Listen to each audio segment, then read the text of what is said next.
Hey, it's TR, and maybe they were right. Cheap Chinese piece of crap guitar, this Firefly. Okay, there can be issues. There can be issues. I don't know if any of you watched Glenn Fricker and saw the Harley Benton guitar that he smashed in his driveway because the black paint on the bridge was non-conductive and it hummed incessantly. Well, this guitar is very quiet, and I didn't notice it until I was cranking it up at volume earlier today.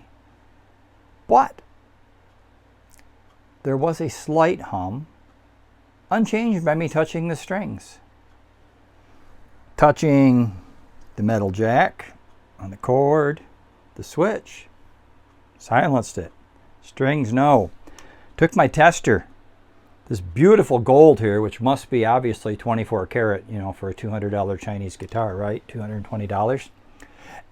Well, turns out it's not conductive. What to do? What to do? Oh my God. So I have a $450 Squier Contemporary that had the same problem. Did a video on it a couple of years back, and a lot of people chimed in, and I'd say 9 out of 10 people said mine's fine. So I think Squier / Fender, whatever, caught it early and fixed it. But anyways, so this isn't necessarily unique to Firefly, but it's a problem. So anyways, for those not in the know, your ground from your output jack, from your cord going in, should be connected with a wire. On this style with the stop bar, usually it's to one of these posts inside. The wire will be in the hole, the insert will be in, and it connects through the bridge. On a Strat, it gets soldered to the back of the trem claw. There's just different ways. So that would be the issue with this. And as I said, it was so subtle. This guitar is very quiet, which is a good thing it's so quiet. Okay, so my original plan was to plug this in and let you hear the hum, but it's so quiet, which is why I didn't notice the problem to begin with. My foot out of the shot there, huh? So quiet that I didn't notice it to begin with. I'll show you with the tester. So basically I got this set for continuity. You can see the one on there means no continuity. If I touch these ends together, you will see goes to 0, continuity. Okay, well, let's test our conductivity on our bridge. We'll touch it here. We'll touch it here. We're not getting the number, are we?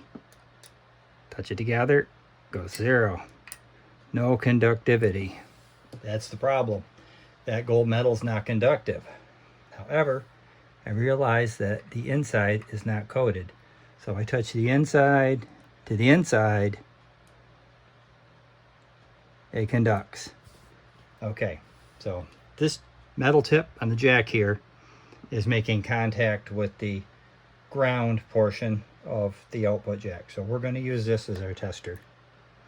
Okay, touch the bridge, nothing. But when I worked it into the screw here, see, I got contact. So that's how I knew that the wire was indeed in the insert hole.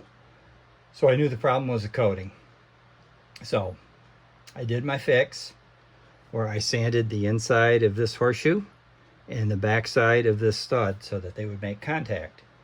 Now I have connection with the strings. You can see it's going to 0 when I touch the strings. Oddly enough, the switch is conductive, but as I said, that's probably a third party that made and plated that, and it's probably done right. I'm guessing that they could have some kind of coating on them that are probably a very thin electroplating for the gold color, and cheap electroplating wears off and then it's not gold anymore, it's silver. And I'm wondering if as a fix they put some kind of a coating on it, you know, not like thinking or synapsing that this is going to ruin our conductivity. So anyways, it's fixed now, and the visual is the better than the sound, because as I said, this sucker is quiet for some reason. But their special gold is not so special. And I thought I'd put that out there as a public service announcement. And yes, said Dana, you can have an I told you so cheap Chinese pieces of junk. But you know, if you know how to fix and adjust a few little things, they can still be great guitars. I'm kidding everybody. So you guys have a good day.